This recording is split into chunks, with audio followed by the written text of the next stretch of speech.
So I just finished a catch up or a Zoom chat with Derek O'Sullivan. Derek is or was my first boss in the fitness industry. He is still a very good friend of mine who I chat to and keep in touch with regularly. It was just a great opportunity just to, I guess, just chat to Derek about how he's getting on with the COVID restrictions and running a gym at the moment. We also chatted about how he started in the fitness industry, some of his insights throughout the last few years. And even since he started in the late 90s. So it's just some good insights in there as well. We started a little bit slow. We were probably, it's very weird transition from being kind of informal to, starting out in a formal kind of podcast or interview or whatever you want to call it. It's very rough around the edges. I tend to say, quite a lot. Some kind of little nervous tick of mine. So hopefully over time I'll improve that and tend to, eradicate that and talk a little bit slower. But as the podcast, or I keep saying podcast, as the Zoom check-in went on, about 20 minutes or half an hour in, we tend to kind of relax and just shoot the breeze a bit more, and there's a bit of fun and a few insights in there. And again, if you can kind of get over my tick of saying every few seconds, hopefully you'll enjoy it and just get something out of it. But Derek's a really good friend of mine. He's someone who has really helped me over the years in numerous ways. And it's not even really a case of like paying it forward or giving back or anything, but I think Derek's a great guy. Especially if you're in Scaries, check out his gym too. But it's just like I said, it's just two friends catching up and some useful insights and observations in the gym industry over the years. So hopefully you enjoy it. And I promise I'll get better at doing these. I get more guests and more people on as well. And I'll try and slow down my speech and also say, a few less times, hopefully. So Derek O'Sullivan from WellFit coming up. This is our interview. Or this computer. I think we're recording. Yeah. Yeah. Yeah. It's recording there. So. Oh, you can use it. Tells you if it's recording as well. Yeah, I've just seen it there in the top right on my phone. That was like that time where I was creeping on someone on Instagram a while back, was telling that, and looking at their stories. And then the first time I put up a story, then I could see people looking at my story, and I never knew this was a thing. So I was just like, that was an embarrassing revelation. I think if you screenshot somebody's story, they get a notification too. Snapchat, isn't it? Yeah. Well, yeah, I think even on Instagram you might. I think what you could do, hypothetically, I think you probably could do like screen record and then go into it then. Hypothetically. I don't know how to do that. You are like a next level creep. Yeah, well, we can talk about that some other time. All right. Okay. So the second foray into the podcast, I'll try to not turn this into a complete shit show. So we have Derek here, O'Sullivan, my first and best boss in the fitness industry. Only boss. Yeah, you're pretty much the only one actually. Oh yeah, quite a bit of people watching this too, but the first anyway. So yeah, I always joke that it's Derek's fault that I'm stuck in the place in my life where I am now. It's all come to this point. But no, in all seriousness, you're welcome. Thank you very much. Yeah. I started, it was Westwood back in the day. So Derek kind of gave me the break, I guess. He wanted to break himself from spinning classes, and that's basically what happened. So it was, I believe it was the NTF course back in like 2003 or something. And I was a member in Westwood, or when it was Equinox and Sandymount. Like that was about 2000, probably about 2000 even actually. I was underage. And it was yeah. I started in Equinox in the 90s. Yeah, so, I think it was like 98, 99 when I probably started my membership into, my entry into the gym world. Yeah, the gym rat. I didn't know what the hell I was doing, but I would have just kind of gone in. You were in good company. Yeah, and I remember vividly. So what happened was I did the NCF course, and we had to get work experience, and obviously I trained in Equinox or Westwood at the time, so. I remember I was going, okay, I'll go and ask the guys to, they let me do a little bit of work experience or, and I actually remember clearly asking you about work experience. I was walking into the place and we had never really chatted before. And for whatever reason, I thought you were this kind of real strict, kind of dour kind of person, which is kind of highly amusing when I kind of know you so well now. And I was actually very nervous about asking you if I could do work experience. And you was like, yeah, of course, like, why not? And I was very taken back. And that's kind of, my life went downhill ever since then. So that was it then, really. Yeah, you probably don't remember that. Yeah, I'd say, no, I get that a lot as well, that people think I've got this straight-laced and very, very serious individual. And when they get to know me, it's like, I wish I didn't know you, which would be I wouldn't go that far now, but yeah, I thought I was a good judge of character, but that one kind of got under the radar a little bit, you know, it kind of got through the net a little bit. But yeah, so basically, I just thought, you know, kind of for me personally, like, you know, over the years, I've kind of, you know, I've networked with a lot of people, but I think really as I kind of, you know, survive another year in this crazy world and industry, I always do kind of, you know, reminisce and think back about people that really helped me out. And there was one guy who helped me out when I was doing Taekwondo back in the day. He was a guy who trained, and remember he kind of put the idea in my head about actually doing the NCF, you know, because at the time I was just wanting to train and wanted to learn more. And he kind of took me under his wing in the Taekwondo gym and did some kind of weights programs with me. And that was one of those kind of like, you know, crossroad moments where if that never happened, I probably would never have gotten into this industry. And then I did the NCF course. And the next kind of one of those moments, I guess, really was kind of when I met you and, you know, kind of asked about doing work experience. And so I didn't realize at the time I'd be doing you a big favor in the fact that you got some poor fool like me to come in and basically do all your spinning classes for you. And kind of, you know, get not thrown in the deep end, but certainly, you know, kind of worked up the ranks quickly. So, you know, I guess really what I want to do, so I want to let you talk, Derek, for a bit, because I do tend to talk a lot. But so you've been in the industry for longer than myself, I guess, anyway. How long have you been in the industry for? Well, I suppose I went to the UK and studied sports science, and I came home in about 1996. So I worked for a couple of years out in Howth, which was the Howth Lodge Leisure Centre, as a pool attendant and a gym instructor, allegedly. But and then I decided I'd go to New Zealand, and I worked as a lifeguard over there and trained a lot in a gym. And I always felt that they were years ahead of us in relation to this whole fitness industry and stuff like that. So when I came back from there, I struggled to get a job because I had no instructor's qualification. And back then, there wasn't a huge amount of gyms around either. So I'm based out in Skerries, so I ended up going out to Sandymount, and they offered me a position on condition that I went and did the NTC, the National Training Centre course. So I had to go and become an instructor. So I was working there, and I was working in Oracle in the gym in Oracle on a Monday afternoon, and then I'd go to college. So I'd be on a Monday early shift, then into Oracle for a few hours, and then to college. So you can imagine how much fun I was on Tuesday morning. But so I qualified there, and I stayed in Westwood or Equinox at the time for about 10 years. And those 10 years were, I mean, I suppose that's very much what I would call a commercial gym, Westwood, and it became amalgamated. Equinox initially was almost a sole trader from the Westwood chain. And then when they revamped it, it came under their umbrella that you could have this global membership. So it became a really, really difficult place, in my opinion, to work, because the whole community atmosphere within the gym was gone. It was very much, you know, all sorts coming in. They were very thrifty all of a sudden, and you know, it just lost its character, in my opinion. So, and at the same time, my daughter was born, and I'd kind of toyed with the idea of setting up a gym here locally in Skerries.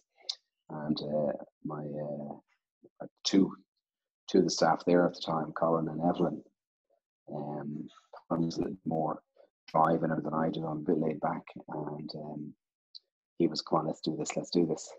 So when Emily was born, I went, yeah, let's do it. And for sanity, I asked Evelyn to come with us, because I just thought she'd be good to balance what we had there between the drive and the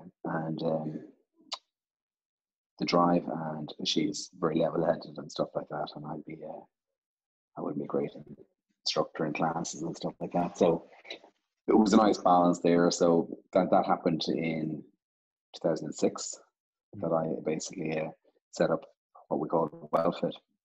And I went to a conference in the States, to IRSA in Vegas, just in the almost this time, 2006. And I'd listened to a lot of the conferences. Actually, it was Bill Clinton was talking. He was talking about the childhood obesity over in the States and how bad it was and stuff like that. And it got me thinking. I just knew that we weren't too far behind either here in Ireland, and it's a massive issue. So I thought if we went back, there was a spare floor, in my opinion, up on the roof up in Westwood, and I thought maybe that was an opportunity where we'd really look at offering kids exercise classes. And the idea would be that the parents would drop the kids off to the class. They could go and train or swim or do whatever they needed to do while the kids exercised. And my belief was that you didn't have to be very good. You know, all these people who lose out when you get to 14, 15, 16, you know, if your football ability, rugby ability isn't there, you tend to fall off the exercise scale. And so because you were just no good at it, you just got cast aside. So this was really to kind of try and cater for that personnel who could just go in and exercise and didn't have to be good at it, whether it be aerobics, just games and stuff like that. It was just a bit of fun. So I kind of broached the subject with the powers that be in Westwood, and they were just having none of it. So I just went, well, heck it, we'll try it out in Skerries. So we ended up opening up in what was a couple of squash courts, and we kitted out one squash court completely with a gym that was time exercise equipment and stuff like that, and then the other one was had still worked as a squash court, plus we used it for classes and stuff like that. So in the mornings we would have classes for adults, and in the afternoons after schools we had exercise classes for the kids, and the belief was still the same, that people would just drop the kids off and go in and train, and that just didn't happen.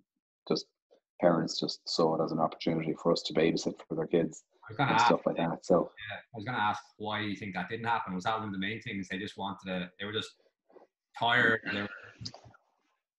Yeah, for a number of reasons. One, you know, you couldn't, a lot of parents had more than one or two kids in a family. So you couldn't have a 6, 7-year-old who trained with a 13, 14-year-old.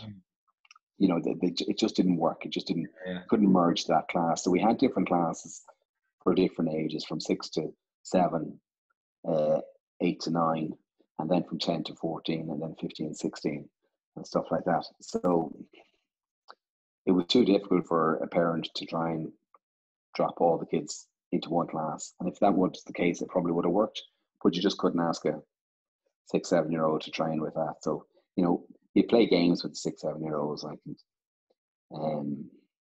you know, I was going to say tip the can, but it wasn't tip the can, but tuck duck goose. Like, it was the hardest work I've ever done, was working with kids. It was, you know, and you just be in. Caught our idea for a second. I mean, more power to you. I mean, I know I'm aware of childhood obesity and all, but I'm like, let them sort it out themselves. You know, I'm just like, I don't want anything to do with that. Yeah. Like, just like, you know, it's hard enough working with else. You know, the kids. I don't know.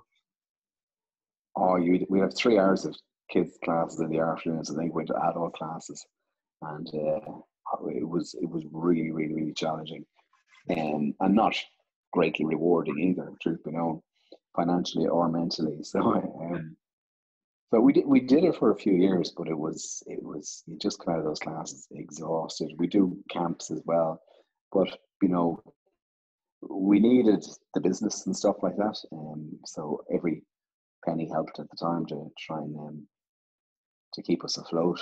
But it was exceptionally hard. I can imagine. And what happened then? I guess then, like, when you kind of at the minute now, like, WellFit's more of a kind of I kind of class it as a kind of a smaller kind of commercial community type gym. Yeah. So when we were down the harbour, I call it down the harbour. It was the squash courts. We'd maybe about 200 members and stuff like that, and the kids' classes. So we'd run classes there, but we were never going to be able to develop anything. We were treading water the whole time. We were never making any money, so we needed to move. And an opportunity arose about 8 years ago. Development out in Skerries Point. So it was out in a shopping centre type thing, and like 4,500 square foot. So we made the move up there, and we expanded, and the membership grew quite considerably. It was great. Initially, it was really, really good. And everybody wanted, like, we didn't have a huge amount of competition out here. There is two or three smaller gyms out here, but we we just became the leading gym in the local area and stuff like that. So it was great for a while, and then the trend within the gym has changed quite considerably since I first started.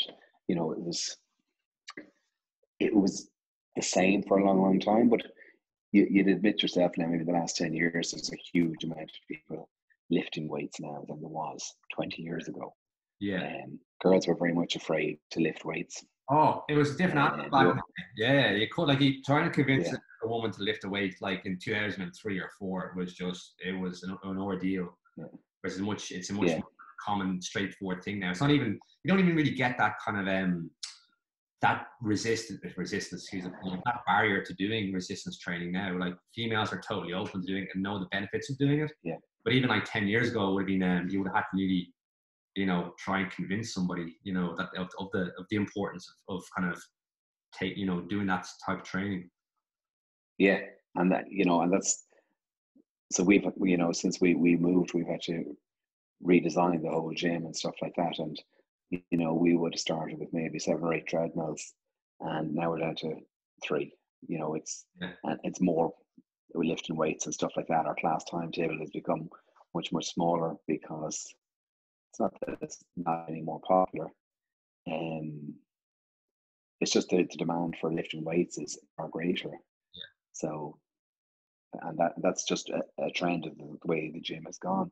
And I don't know whether it'll never revert back unless the guys who develop all the equipment and stuff like that will see, when you build a machine for weight training and stuff like that, not a lot goes wrong with it.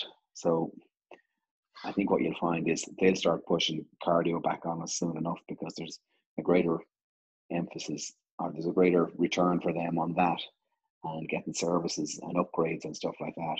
Whereas, you buy a decent leg press, it's a machine for life. The same with barbells and stuff like that. Yeah. They don't tend to give you the trouble. They're like never easy to replace. Yeah, I've seen, like, from Westwood, I remember back in the day, the treadmills would be getting kind of, the maintenance, they'd be breaking down every so often. And I know from friends that have gyms that have treadmills and the like, that it's just the upkeep is heartbreaking, I mean, we're kind of lucky here that we just have, I say my members sometimes, you're all on the rise up, I think we had the same weight benches for about 10 years. And I think one of them, we finally had just, like, I just gave it to one of the members, like, this, and just take it away, give it, send it off. Do me a favor, take it away. Yeah. But like a call out charge now for somebody to come out and service a treadmill is €150 before they even look at it. Yeah. So you just kind of go, and it's hard to justify. And you kind of, I think we're all a little bit more aware of kind of all these little extra additional costs at the minute, just with everything obviously that's going on, and kind of or like, stemming the bleeding kind of from every wound at the minute, like,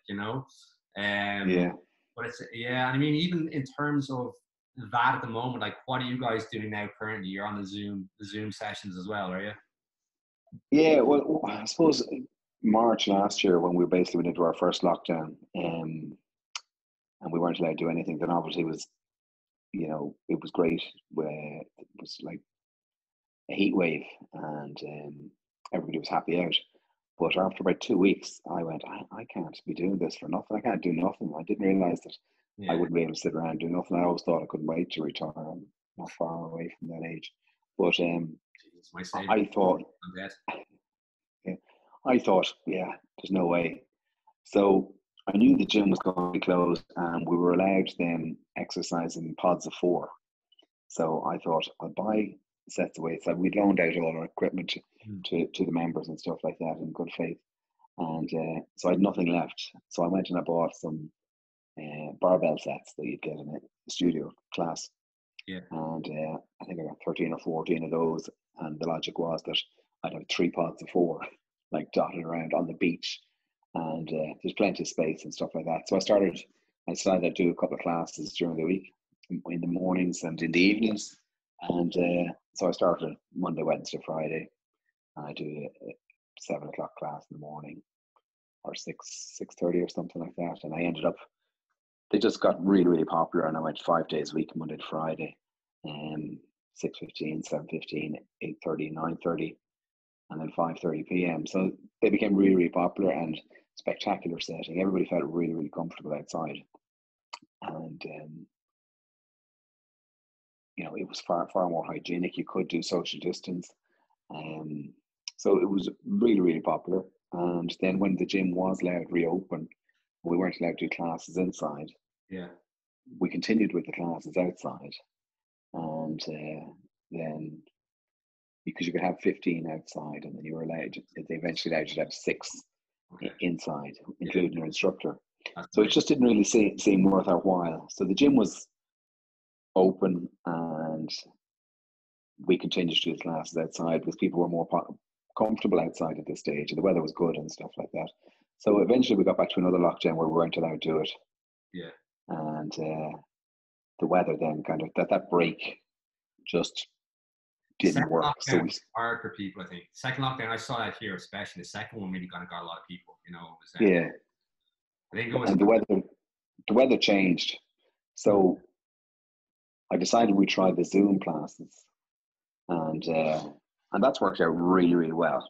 So on the second lockdown, it was just basically that's what we did, and I was doing again Monday, Wednesday, Friday. I was doing them on my own, just 3 of them a day, and I was averaging maybe 20 people in each class, and it was really good. And it's just, you still had the social element to it, and then at the end you just hit the leave end meeting, whatever it was, and it was lovely because I didn't have to put all the equipment away, clean it off, and put it in my car. So it was just, they're all no equipment based classes, like it's just a mixture of conditioning, like. But I think as you said there, like the social element of too is huge, and for what I'm seeing it as well, like a lot of my people in here are kind of they're kind of hooked up to the matrix for work, constantly as well. Yeah.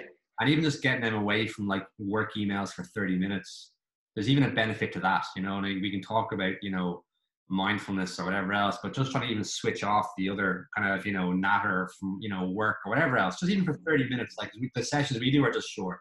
It's a 30-minute window, bang, done, you're finished, and we used to do them a couple of times a day. But like I said, for that, for folks, was just the intention for me was just to give someone a small window where it's like not so long that it's daunting for them to kind of go, okay, I need to put an hour or so aside. They can just jump in, they can see a few faces, all in this together, get the work done, and then, back to whatever else then, Yeah, and it also, for a lot of people who aren't working, it just gives them something to do, to get up.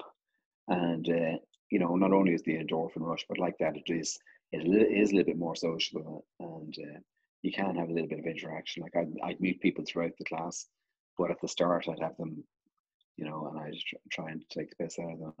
And then the same at the end, but sometimes you're just, it's not like me, it's the most serious I've ever seen you, by the way, actually, I'm like waiting for him to say something totally inappropriate. You're being very professional here.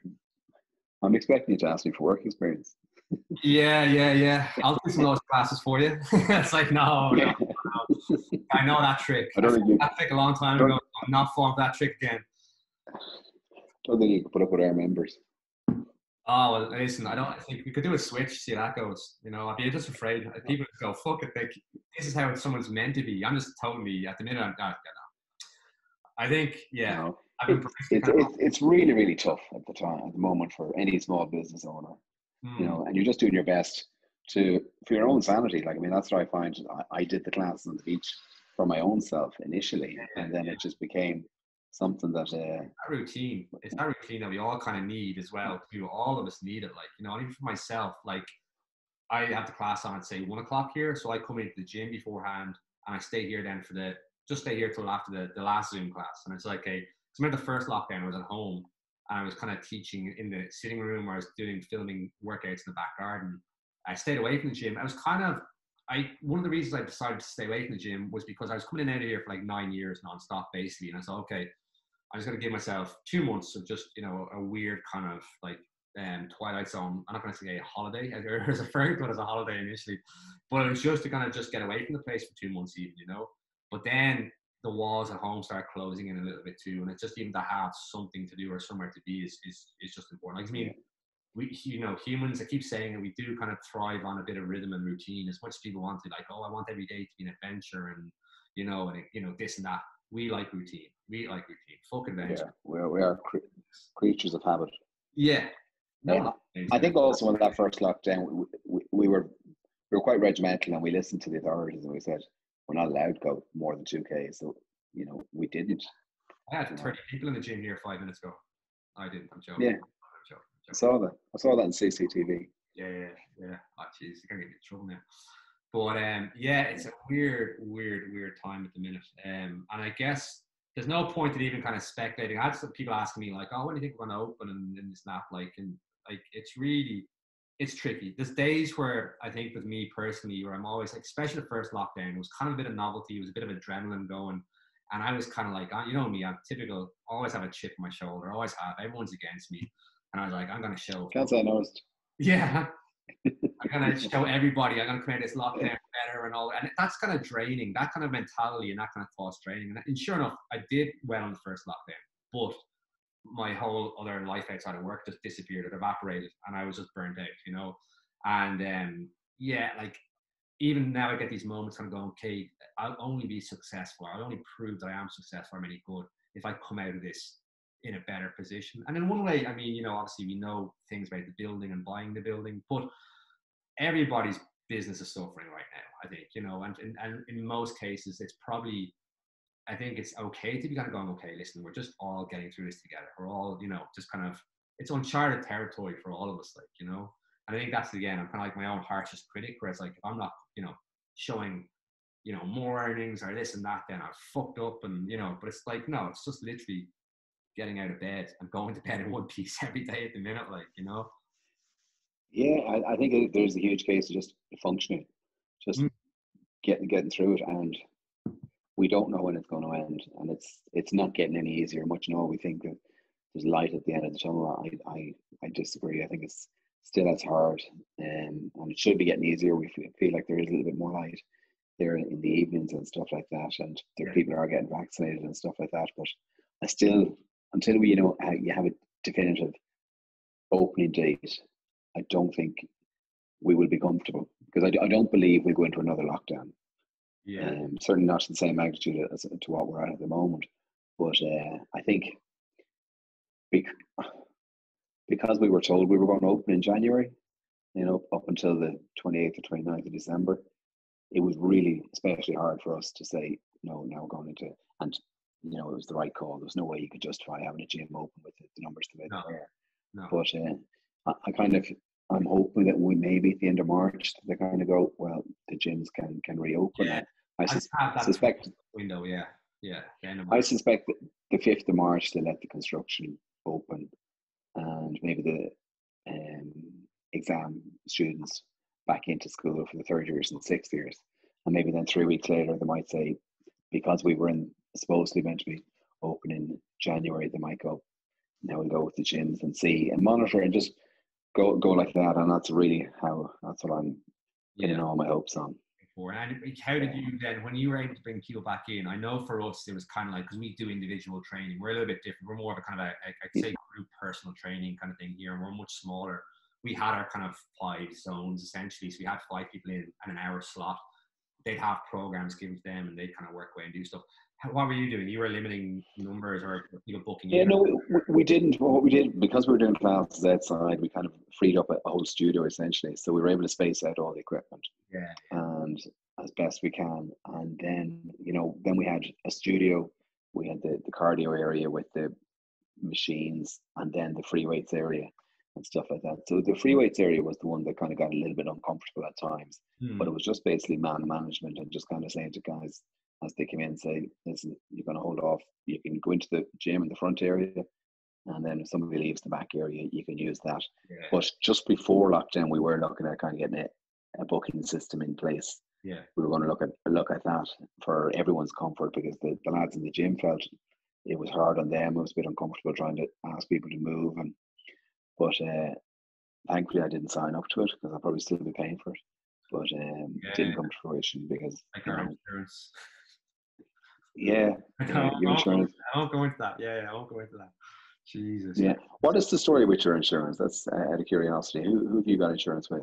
I have insurance with it's Frost or the underwriters. I was going to say Undertakers, the underwriters, but I'm in the process of actually going to change up for renewal in about 3 weeks, and that was something I was putting on social media because my insurance doubled, the quote doubled from last year, and again we've been closed for most of the time. So yeah, Oh, so I think they're. at the moment, so it's a bit of they kind of feel like we're kind of getting ripped off, but I don't feel like we actually are, So again, even when my renewal is up and I'm getting my new insurance now next month, we'll probably be closed for another month again on top of that. So it's like people can't come in here anyway, So Yeah, yeah. I don't know. I'll figure it out. I think what I'll But certainly do is I'll kind of share my info on social media for other gym owners to you know. yeah, you may need to still have insurance there, obviously for the equipment in there and stuff. If somebody breaks in, so True. it's just so you will have to have insurance. Those Now 10-year-old that you, benches, all that dodgy old rusty yeah, here, that kind of that somebody garage. somebody might yeah, somebody might break in and reupholster them for you. Jesus, you can only hope, A few PRs in those rusty barbells, We don't be they're magical barbells. But I just want to, so I want to kind of Yeah. go rewind a little bit here and reminisce a little bit. So I think one of the big things, like a few kind of good Derek moments from back in Westwood, and though these aren't incriminating, it's more incriminating towards me. But I think from early days, it's actually funny because I was just getting ready there, and I thought of one thing, which again, like I'm super grateful for like loads of things that you've done over the years and all the rest, and helping me out and support and all the rest. I remember like way back when I think this was like 2003 when I was doing Brazilian Jiu-Jitsu when no one knew what it was in the country. And I remember it was like on a Friday in particular. It was the old SBG. I'd come up to actually across the road from the gym right now. I trained there in Harold's Cross. And then it was on a Friday, like 1 o'clock or 12. I remember I used to have to come in to Westwood for the shift at 2 till 10. And one of the things that you used to let me come in an hour late so I could go training. And that was, I remember just even thinking at the time, it was one of the best things ever. And it's funny, like managers are kind of, especially in this game, I think realize the importance of people's training because you have a rugby background as well too, and I think I've trained in another manager who was kind of similar. His thing as well was the coaches have to get their training in as well too, and it's important just for their own well-being and everything else. But I remember that was a huge thing. And I remember even just kind of, I don't think I ever really kind of said a proper thank you and how grateful I was for that. But it was. I remember one of those things. I was like, like I said, best manager I ever worked under. Anyway, like the laid back thing is good. It works too.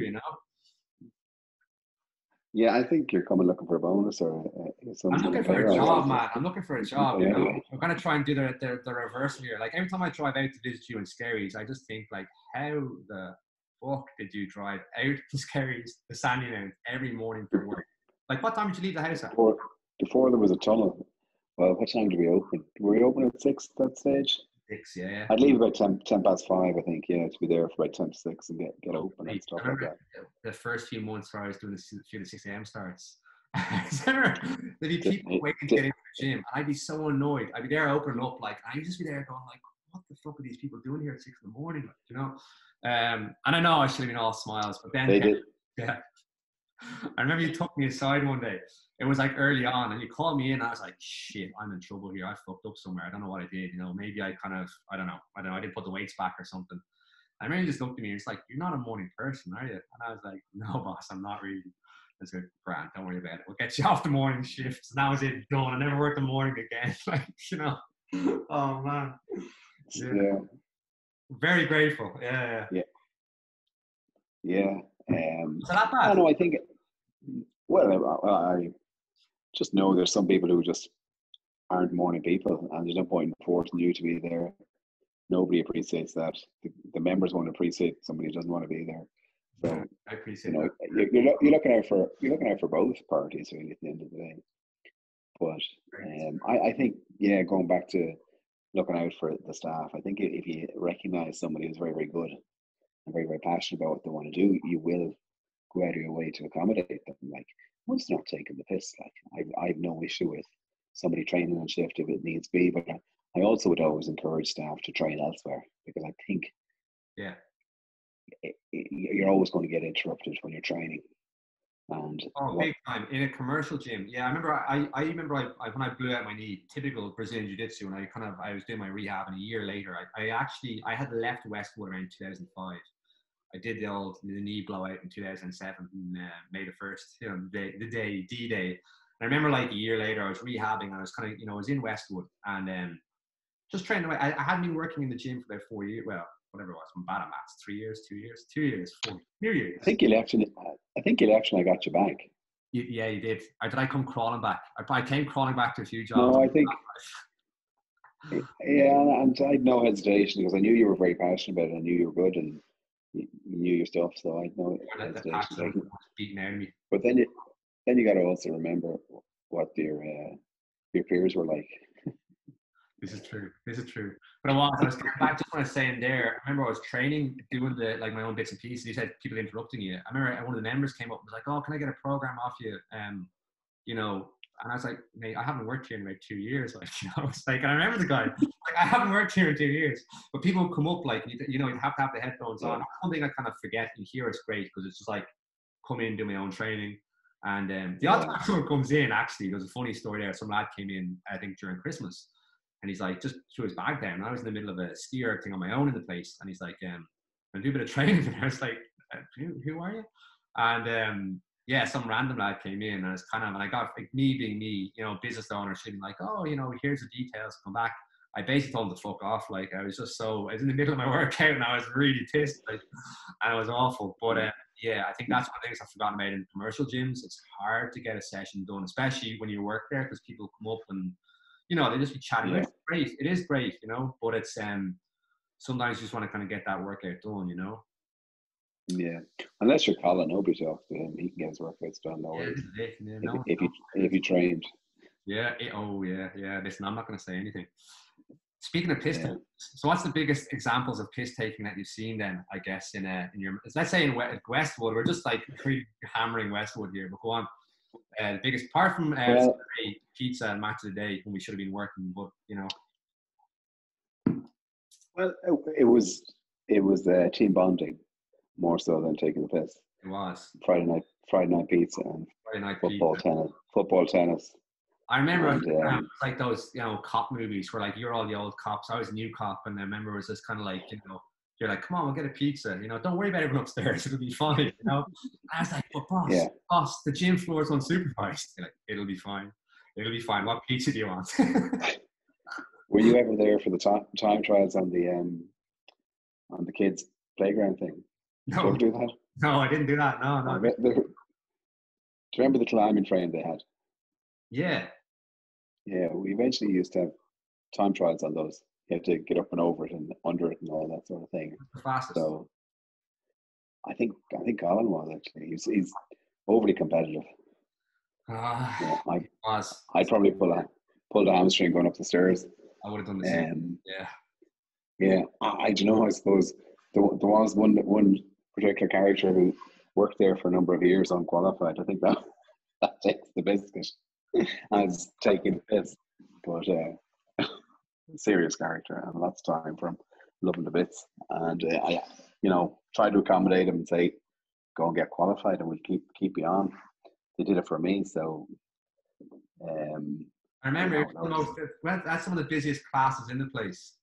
Like, yeah, Jesus, like the fucking, you know, it was up there, and then you sprung a test on us then, and what was that? Yeah, you sprung a test to see if we were capable, or if we knew what the fuck we were talking about. And I think I passed. I think yeah, your teacher's pet. Was I? Yeah, you didn't take me out, Scary. You didn't bring me along to your gym, your new gym, you know. So I'll bring this up with you later on. Yeah. you had left.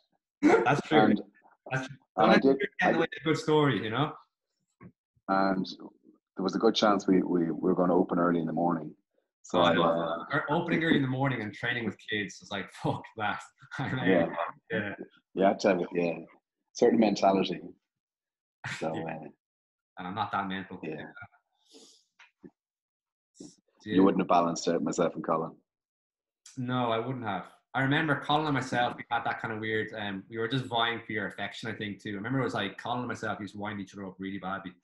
And I remember it was a classic, it actually got pretty vicious because we used to have the spinning classes and we'd have like our tapes. I think I had a CD, he was still on tapes. And I think I remember actually like cutting the tape and everything in this gramophone. Yeah, the gramophone. In the middle of his class, his taping went. And I remember one day then he was saying he was injured or something, and I really hated doing spinning. So I kind of said, listen, I'll do your class as a favor. And I was in there in the middle of class, just like, you know, it was kind of the glass. You remember it was like the glass kind of wall, so you could see outside. And he starts, then he sees, make eye contact halfway through the class. He starts skipping around outside and laughing at me like he was grand. And I was like, you fucker. And then the next time I remember with the screws on the resistance on the bike, where I just turned the thing up to full tilt. Yeah. And I was like one turn and the thing wouldn't move and he didn't know what was going on. And he just came out of the class absolutely raging. Like, and I was like, this is brilliant, you know? So that was kind of the shit that we got up to. Like, it wouldn't happen in my gym now, of course, you know? Oh, no bullying whatsoever. All the things we did get up to. Bullying and motivation. I mean, it's a fine line. It's a fine line. We glued somebody's locker. Were you there? Were you there for that? Is that Billy? Oh, I think the lads did. I don't think I was involved. Yeah. That's yeah, up no, I was there. 100% professional. Wasn't there a staff, like a disciplinary hearing over someone turning up to work drunk? And you were in on the meeting. You were one of the disciplinarians, but you were also one of the people that brought the kegs of beer to that house party as well. I brought a couple of slabs to a house party and wouldn't let this person go home because we're having great crack. And next day she's late and she's invited into a disciplinary, and I had to sit there as a witness. And I'm thinking, this is so wrong. Yeah, that's true. It's a good story. Yeah, that was a good one. That was a good one. I was actually in the next morning. I don't even know how I did that. You know, I think I left the party at 3 a.m. I was in work for 6. And you think about that now, I'm kind of going, jeez. Then there was a few body pump classes as well back in the day. Me and Dara used to go out a fair bit on Saturday night, and we'd be in on Sunday doing spinning and body pump. And I believe I got sick in a body pump. I had to try and hide it. It was like a little kind of, I think I was shouting something out. It was an old sick kind of cough. It wasn't great. Spin with a hangover is the worst. The things that, it kind of brings, I don't know, sometimes, maybe not so much now because I haven't been hungover in a few years, but like, I think the hangover brings a bit of an edge to your training a little bit. I remember when I was like a bit younger, you know, there was some kind of surprise PRs happening when I was hungover, but I think I might just die now, you know? It's, I don't think I might try that someday, but I don't know right now, you know? I'm dying of or something, and it wouldn't be good, you know? The hangovers happen now, but not as often, but training with a hangover just does not happen. No. So training on its own is a challenge, never mind with a hangover. So, and what's the you can probably actually rival me in terms of injuries and knees in particular. So your last injury was you tore off your patella tendon. Yeah, I ruptured that. So so now I have basically a wire holding the quads there in place. So the wire goes through the kneecap, and so the surgeon said the next injury to there will basically I just pull that wire apart and shatter the kneecap. So they always say bullshit like that. They're always up there, you know. It's always worst case scenario. Challenge accepted, sir. Challenge accepted. Yeah, I've been that for a few years. I'm thinking now maybe I should have listened to them. You know, maybe I should have listened to them. But that was a nasty one, wasn't it? Like, yeah. That was just You've done the ACL a few times as well, haven't you? That's all through rugby. Yeah, they were all through rugby. Yeah, I had the ACL done there, the acromion capsule and the shoulder done as well. So, yeah, that's a nasty one there. So, it's I have to mind it. I'm very limited in what I do. I can't run. Yeah, I hear Zoom classes with a couple of knees. You know, Zoom classes will fix that right up. Oh yeah, 100%. Yeah. One day I won't. I'll do a squat jump, but I won't get back up. Yeah, I'm kind of worried the odd time. Like, there's a few Zoom sessions there. I was demoing something last week, and I don't know what's my knees. I don't know what's happened to my knees this week. They kind of come and go. They're a bit bipolar, but they're just like they're really cranky at the moment. So I do genuinely believe the temperature dictates a massive amount of that. Yeah, for sure. Oh, 100%. Yeah, definitely. Yeah. Hand now, got a plate in this hand, and the same thing. That like when that gets cold, like a little thermometer. You know, it's like And your gym isn't warm. Listen, you can't have everything, you know. It's like it's character. The equipment is broken. It's cold. Yeah. Listen, we have a good time. We have a good time, you know. Loads of bullying. There's not bullying at all. That's terrible. There's no bullying whatsoever. It's motivating. Well, that's what you need. That's what you need to push for. Forget about the new kit. You want to push for bullying. Yeah, yeah, both yeah. the members and any of the lads you're working with. Oh yeah, you Yeah, should it's the met only you way, John Bryan. only way forward. You met John Bryan. Hmm? You met John Bryan. Yes, I did. Yeah, yeah. Yeah, yeah. He needs to be bullied. Oh, don't worry. Poor old John Bryan gets bullied. Don't worry about it. You know he does. It's a bit like we kind of joke it's the hornet's nest in here. It's just it's like a pack of like kind of feral cats. Like one day someone's getting bullied, and all of a sudden then you just turn on the other person, goes on the other person, and it's pretty brutal. That's only You need fair. to have a tough skin, and I'm a sensitive character as well, so I don't know how this happened. I really don't know how this happened. You know, could be from you maybe. Although no, No, I was an angel. you're a I very looked after all my staff. you're very laid back in fairness. But then in comparison to a Yeah, few very strong people, you were quite laid back. But no, you are laid back, yeah. yeah. So I, There was a management team in Westwood there that may not have been as laid back. there wasn't, but I don't know if we can say an awful lot 'cause it's going to be quite incriminating, you know. I don't know if we can. Yeah, You know well, my feelings in this anyway, you know. But yeah, yeah, yeah. yeah, yeah. So I don't They'd know. be no stranger to the they'd be no stranger to the employment tribunal anyway. So I've heard. So I've heard, yeah, yeah. Well, the best was me getting lifted out of it one morning. I remember I got a phone call and someone was screaming down the phone at me to come in for an assessment. My assessment was here waiting for me, and I couldn't convince this person that I was not on the roster for that day. So eventually I said, okay, fuck it, I'll be there. So I live down the road. I said, fuck it, I'll be there in about 20 minutes. Just get the person to wait. Walked in, and the guy came in who was waiting for the assessment. He was like, what is that person's problem? I said, don't worry about it. It's grand. Have this under control. So we did the assessment, went through everything else, and I went there to the person and said, here's the roster. I'm not in today. And all that could be said back to me was like, well, how did that happen? I said, I don't know. I'm just going to go back home now. So I'll see you later. And that was it then, you know. So it was a madhouse. It was good crack, but it was a fucking madhouse at times, like, you know. Yeah. Yeah. But that was one of the few moments, yeah. There was just on a lighter note there that do you remember the original Equinox where the assessment room was upstairs way down at the back? I do remember it. Yeah. Yeah. I remember I was doing an assessment and there was a fellow there, Dean was his name. He was from Westmeath, Mullingar, I think. Anyway, it was a Sunday morning and nobody wanted to do the assessment, like, and you kind of do rock, paper, scissors. And I remember winning. Yeah, I remember that too, actually, yeah. Jesus. And next thing, the appointment came in and there was nowhere. Your man was nowhere to be found. So I end up having to take this assessment. So I'm down in the office and there's a little door where we stored all the paper towels and the papers and stuff like that. It's just and it was a tiny little thing. And next thing there's a noise in it. And I'm sitting there going, that's where the fucker's gone. He had hidden in there. There's just no way you would have, there was barely room to fit anybody. So there's a noise in there. So I start giggling in front of this person who's trying to get their assessment done. And your man has now become so uncomfortable in there. He eventually decides, I better come out. So he just steps out of the office, or steps out of the room into the office and goes, how you doing? I'll see you later. And I just couldn't keep it in. Like, it was just, it was like, you're looking at it. Yeah, it was a really, really good place to work with. That's what made it so good as well. So remember when I joined, I think it was just when it was Westwood before they opened it up to all the other Westwood memberships, Yeah. And like you said, that's what you kind of alluded to earlier on. That kind of diluted everything a little bit, and it did because the capacity for the gym, I think, wasn't there. It would serve the members that were Sandymen people or whatever. But then if you're like adding in a few thousand more potential people coming on a given day, it was mad, But it was like I remember when I went in, the staff turnover was very low at the time.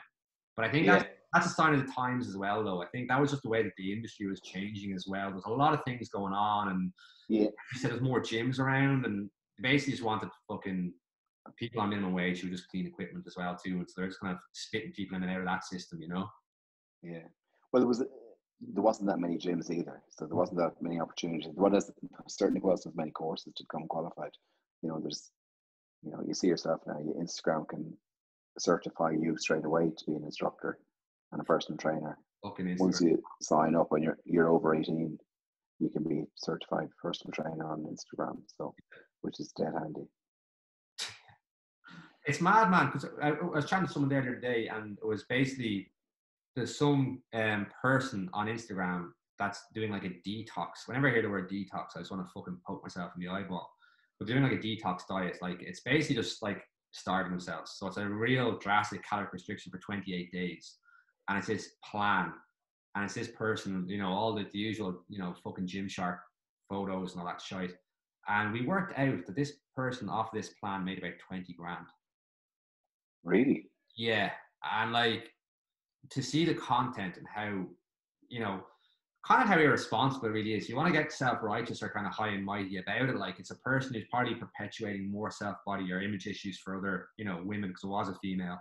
And yeah, and the whole, you know yourself, like the whole, you know, strategy about like the long-term, you know, long-term progress, long-term success. You know, it doesn't happen in a quick burst of 28 days. And just, you know, caloric restriction does nothing to kind of promote like, you know, any kind of healthy mindset or attitude towards food or relationship with food and everything else. And I was like, yeah, this person, cause again, we had done the numbers on a few things, and it was like basically 20 grand. And I'm quite sure that they're putting their hand up for tax on that as well.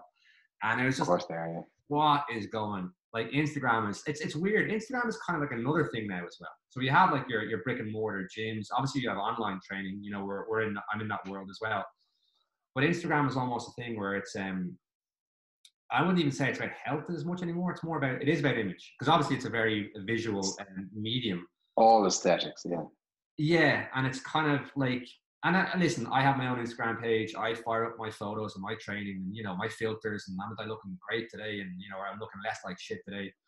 Well, like you've shaved, so it has. I have. So I look more like shit. You're That was a filter in itself. You know what I mean? I look at myself and go, "Whoa, who is this lad?" You know, I was kind of surprised, but it's like the Instagram thing is another kind of like it is a domain or another medium. It's not really about health. It's about kind of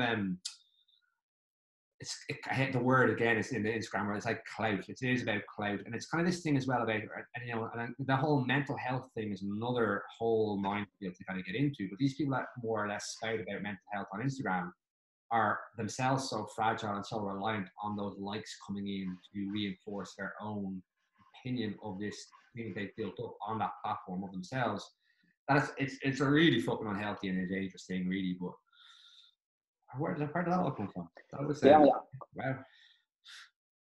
It's the immediate qualification from Instagram. I think we're lucky in that I'm going to class you almost in the same generation as me. We are coming from a different generation of people who, you know, social media wasn't there when we first started in the industry. So I think we're lucky in that respect. We're not kind of looking for those likes and stuff like that. And we can see through it. It's, you know, it's a younger crowd as well, and I just kind of, you know, it is another thing to kind of lean up against, really, in terms of like having that long term kind of not even a plan, but just that thing whereby, you know, like you're getting this kind of curated version of everything. And as we're seeing right now, is like we're all fucking falling apart at the seams a little bit. You know what I mean? We're all finding like that this all very difficult to navigate through. And I think anyone saying that they're not, is either totally out of touch of reality, they're off their head on some kind of fucking drug, or they're just kind of bullshitting, you know. And it's, yeah. Now maybe at the end of the day, that's what we all need, is a bit more compassion or understanding, possibly, you know. I certainly probably need to give it a bit more myself and be a little bit less temperamental. But yeah, it's trying to come back to again about trying to, I think for me, I'm talking about that kind of qualification, you know, the qualification, that 28-day window. Everyone looks at these kind of things as in 28-day windows, but it's trying to like kind of enjoy it. It's that cliche of enjoying the process a bit more as well too, and trying to actually, you know, you want to make this, again, we're passionate about this, but it's just being held. Like, I can't not train. I can't not move. I can't not, you know, try and express myself through physical effort or whatever too. Like it is, whether it's trying to butcher myself in the rowing machine, that's my coping mechanism. But like, yeah, it's a totally alien for me just to work on a laptop all day and sit down all day and not even go for a walk or something too. And I think it's trying to get people to try and, you know, even enjoy the process a little bit more. But even with everything going on now, how important like our health is just, it's so paramount. And we can see right now, because like we're not getting a vaccine anytime soon. So it's just like, you know, it's trying to like buffer our immune systems, treat our bodies, you know, with actual, like that's everyone talks about, you know, positive vibes only and self-love, but like really the self-love and that, all that comes down to like, you know, actually exercising, eating Yeah, nutritious food, getting enough fucking sleep, not drinking a bottle of wine every night. You know, so it's like that's self-love, and that's like, you know, that's actually, although it doesn't feel like it at the time, that's definitely what your body, that's nourishment for your body and it's nourishment for your mind, you know? yeah. No, I think the gym industry at the moment is probably missing a trick and not capitalizing on that whole market of where you're going to say that the our health is the best way to strengthen our immune system to fight this. You know, it's those who are ill who are the ones who are really struggling to fight the COVID and stuff like that. So this is, in my opinion, the first of many of these viruses that are going to appear over the next couple of decades and stuff like that. So, and I think it is something that we should really be trying to capitalize and say the healthier you are, the better you are going to be able to try and fight these. 100%. Yeah. I'm not trying Yeah, to go fast either, because I want to preface that too, or kind of, you know, the caveat there is like, I'm pro vaccine as well. So I'm not saying like, oh, you know, vaccines are terrible. You just need to like bench press 100 kilos or something like that. I'm not saying that at all. Like vaccines are brilliant. Vaccines are a huge advancement in human technology and are great for humans, full stop. But the thing I think as well is, and it's sometimes people can kind of, you know, we get looked down on, like, let's be honest, in terms of like in medical professions, in terms of movement professionals, like physios, even fucking chiropractors, we're seen to be held in lower esteem than all of these people. Whereas the weird thing is, as a coach, we're kind of like, okay, using the word front line is probably the wrong phrase because we know front line has been thrown. We're certainly the first line of defense in terms of a lot of these things, in terms of teaching people how to exercise, move properly, you know, teaching them about eating, you know, eating better, more balanced. You're not eating perfect, but just understanding, you know, your calorie balance, your macros, the importance of sleep, the importance of routine, giving people even that set out 30 minutes just to de-stress or, you know, decompress a little bit. Like this is doing way more for people than like a fucking, you know, um, a Nurofen every evening or, you know, or whatever other kind of yeah, coping strategies people, you know, use. But again, because, you know, other than us actually monetizing that information for ourselves, like obviously, you know, I'm kind of getting big pharma now, but like obviously, you know, vested interests, no one else makes money off of what we're doing in terms of like, you know, the health system and all the rest. It's hard to quantify what work we're doing or even how we're kind of saving more money being spent down the line to like for type 2 diabetics or, you know, all this type of stuff. And yeah, I think we do, unfortunately, because there is no real regulation in our industry, we do tend to get overlooked a little bit or maybe not taken as seriously sometimes. And we've seen that with yeah. the restrictions, you know? Yeah, I think yeah, 100%. And we don't get the credit we deserve in encouraging people to come back to the gym because you can scare somebody off very easily as well. So there is a skill to getting somebody to, you know, membership retention. And 100%, I agree with you there. And I've always said it that our health system is in shite, and it's been proven there as well. Like, so the benefits of exercise in relation to fighting type 2 diabetes, keeping the weight down to, you know, avoid joint replacements and stuff like that is massive. And we aren't given the credit that we probably should be given, or, you know, and doctors are probably the first ones to ignore us because it's easier for them to write a script than it is to say you need to exercise, where you're just going to be far better off. And again, we talk about the mental health and stuff like that, but physical health there as well, because it would improve the health system. I think the government has to look at ways of trying to encourage people to exercise, Yeah, whether it's a tax incentive and stuff like that, or whether, you know, that's, and there is yeah. there is ways of, there has to be a way of doing it. You know, there's no point in saying your company will pay for your gym membership. That's not incentivizing you to actually go to the gym. There has to be, every time you clock into the gym, there has to be a tax incentive there to I heard actually, encourage you to yeah, get there. there was one of my members actually, I'm not sure which one of the multinationals he's working with, but he actually asked me today for a record of the class attendances too. So I think his job were incentivizing some kind of return on the amount of training that he did, which is a great idea. You know, it's just brilliant. You know, That's the way to do it, rather than get the company to pay for your gym membership, because they can write it off as a and tax. But it's 22 as well. realistically, you know, for health insurance or anything like that, it has to be incentivized to go to the gym and exercise, not just be a member. And I think that's it. Sorry to cut across you, but it's like that too. Again, I'm trying to delve into more of this into my own coaching, is about people's intention, like the why behind what they're doing. And a lot of times, like I've had people come in and they're kind of like, it's kind of almost like, it's like a kind of a kid, those, that doesn't want to train. And you've probably seen a lot of them back in the day too. But they kind of come in and like, oh, well, my company are kind of, they're going to give me money back if I do this. And they're kind of saying, well, but I don't really want to do this. So it's kind of trying to get, people, it's trying to, and I guess that's on us too then, as you said, to not scare people off, try and have that kind of, that on ramp or that certain, we're not throwing people in a deep end. Because that's one of the things I love as well too. Is people come into me and go, "Oh, I'm not a gym person." It's like, it's fine. You don't have to be a gym person. It's probably better that you're not a gym person or an Instagram person or else too. And because this isn't really a gym either. Like I said, like with you and Skerries is a much kind of more, smaller kind of community. Because obviously we're at city centre in Dublin nearly. But again, most of our members are within like a kind of a mile radius of the gym as well too. And it's kind of you're doing a lot for your more immediate community as well too. So I think there's a lot of things, hopefully that people will start to realize when we get through this. But also I think it's on us too to, without, harping on about it, but maybe just again I'm trying to do more so of talking about, because I don't like doing this normally, but talking about more the successes of the gyms and the successes of the individual members too as well. To kind of champion them a bit more as well too. And I used to like that because I felt it was like boasting. But I think it's important for people to kind of, okay, well look, this person is one of our guys here.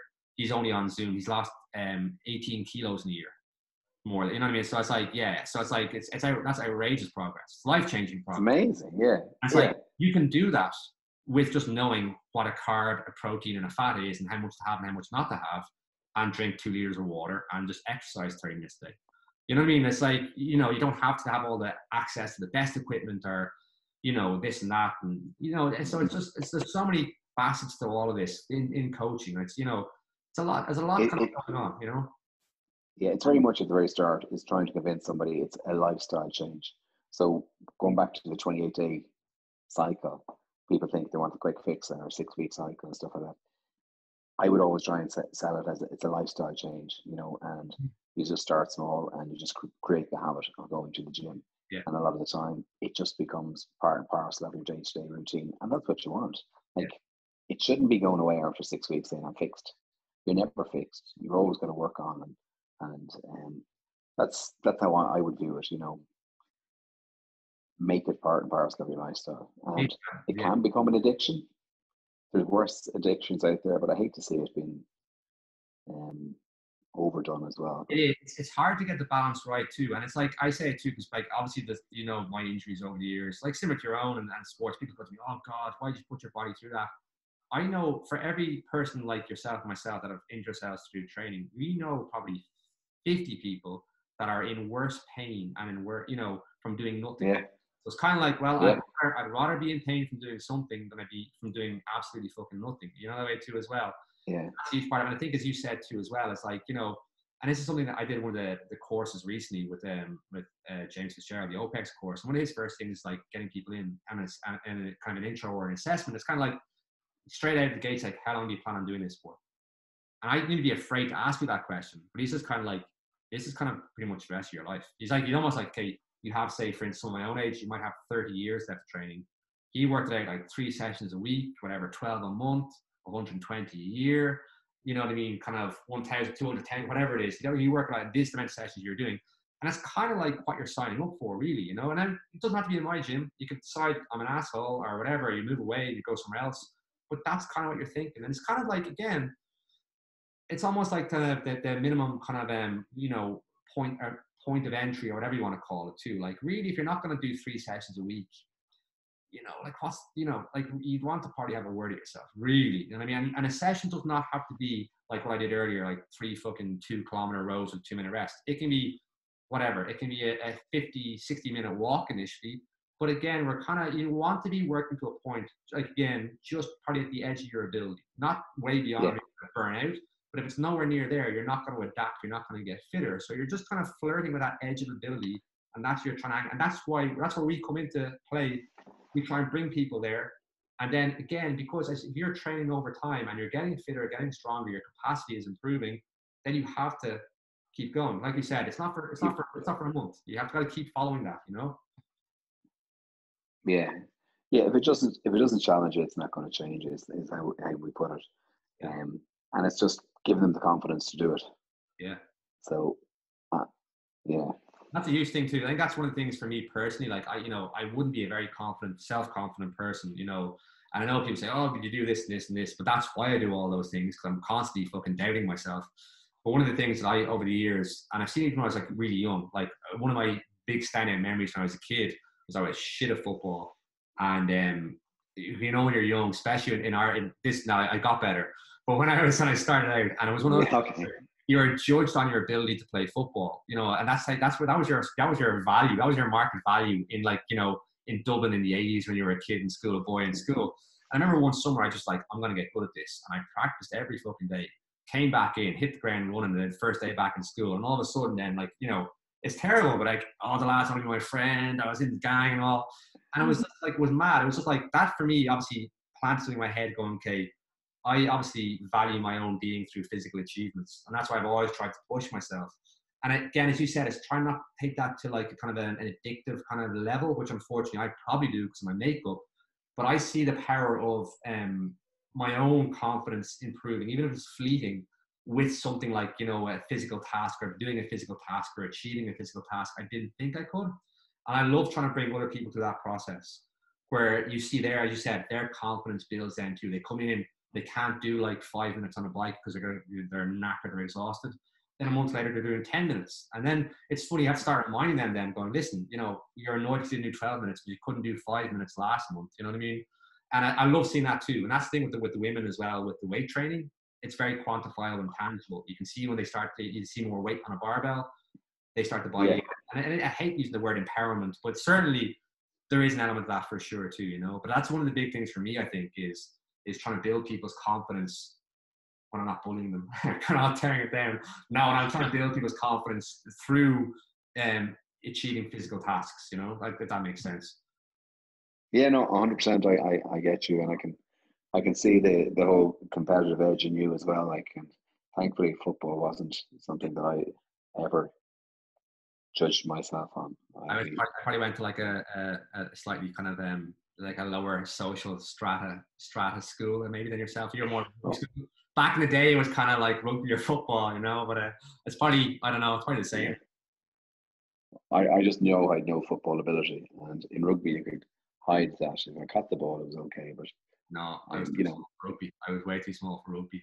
I think I did one. I went to the secondary school I went to. They played rugby, but they were shit. And I think I did one training session and I hurt my neck. My mum was like, "He's out of here. He's not playing rugby ever again." It's like, grand, you know. So result. Yeah. Listen, Derek, I don't want to keep you on all evening. I could chat all evening. I can. It was lovely. I really enjoyed it, and I'd love to actually possibly do a few more at some stage. But maybe even to say, like, we do like a half an hour, we might just pick one topic and just like shoot the breeze and add a little bit too as well. Because I think we were kind of like, we got going there, and we were touching, like, we were kind of like scratching the surface on a few things. I think, you know, we could delve into a few things in a little more detail, possibly, you know. But I really enjoyed it, and absolutely. Like, definitely, again, and I was saying kind of jokingly, but not jokingly, like, all those little things, they pop into my head the odd time, where it's like, you know, the whole thing about taking me off the mornings because I wasn't a morning person, the whole thing about letting me train, and just being just generally encouraging. I remember even, like, I wrote a program, and it was something like fucking squat, push up, dumbbell row, abs, or something. And I remember just like, I would be kind of going, "Oh my God, is it any use?" I remember you saying, "No, it's, you know, you're probably, you're being overly kind of, you know, polite to me and all the rest, but you're always very encouraging." And I do, like, I mean, I love what I do. I'm very happy that I'm doing what I do. I love my industry, my profession. And I think it's people like yourself that have kind of got me on that path too. So, you know, I'm very, very grateful for that. And I don't get to say enough, but, you know, I do appreciate it. Yeah, no, I mean, it's very much a vocation, and it's something that you want to do. And I think you see yourself, when you see somebody coming into the gym looking for a job or anything like that, you can almost identify them straight away. Know they're very serious about it, and this is what they want to do. And, you know, I would have seen that. I'd also say, in relation to programs, there's no such thing as a bad program if you can justify it, in most cases. So you want to see some of the programs, say, right, Jesus, no, I'm only joking, they're good. I wouldn't have them in here otherwise. But I get you, yeah, I know I do. Yeah. So, and again, like, if the program is there for a beginner, anything is better than nothing. And it's just to ensure that the beginner enjoys it and challenges them. And it's not going to scare them away. The key is, I think, is just like, don't overcomplicate things either. Like I said, the program begins where the ability just about ends. You know what I mean? So again, I'm not making it too advanced, not making it too simple. No, 100%. Yeah. Derek, I really enjoyed that. No, it was a pleasure. Thank you very much. I enjoyed that. Upload all that now. Who knows how this will end up? But listen, I'll log off. I'll let you go. Yeah, hopefully we'll chat again soon. Yeah. Hopefully. Good to see you, and best of luck. Congrats on the purchase. Well, yeah, fingers crossed. It's the longest purchase ever. Hopefully it'll happen. But yeah, hopefully next week. At least you're getting over the line. Hopefully, yeah. Hopefully. Yeah. Thanks a million. All right. Enjoy Fair play. Chat Well later. done. Right? Nice. You too. Thanks. Bye.